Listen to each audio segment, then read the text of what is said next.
Praise the lord. పెంటాట్యూక్ అనగా ఏమిటో మనం ఈ సమయంలో తెలుసుకుందాం. పెంటాట్యూక్ అను గ్రీకు భాషా పదానికి 5 books అనగా 5 పుస్తకాలు అని అర్థం. ప్రాచీన హీబ్రూ భాషలో రాయబడిన ఆదికాండము, నిర్గమాకాండము, లేవీకాండము, సంఖ్యాకాండము మరియు ద్వితీయోపదేశ కాండాలను గ్రీకు భాషలో పెంటాట్యూక్ అంటారు. హీబ్రూ భాషలో తోరాహ్ అని పిలుస్తారు.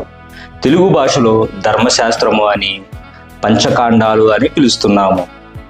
ధర్మశాస్త్ర గ్రంథాలను అనగా తోరాహ్ను మోషేనే రచించాడు. ఇందులో 613 ఆజ్ఞలు ఉన్నాయి.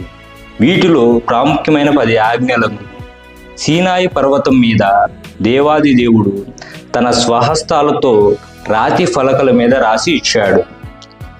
మోషేనే ధర్మశాస్త్రాన్ని రచించినట్లుగా ద్వితీయోపదేశ కాండము 31వ అధ్యాయము 9వ వచనం తెలియజేస్తుంది.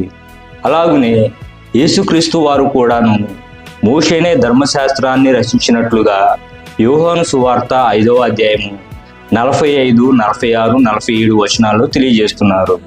ఈ చిన్న సమాచారం మీకు ఉపయోగకరంగా ఉంటుందని నేను భావిస్తున్నాను. ఆమేన్.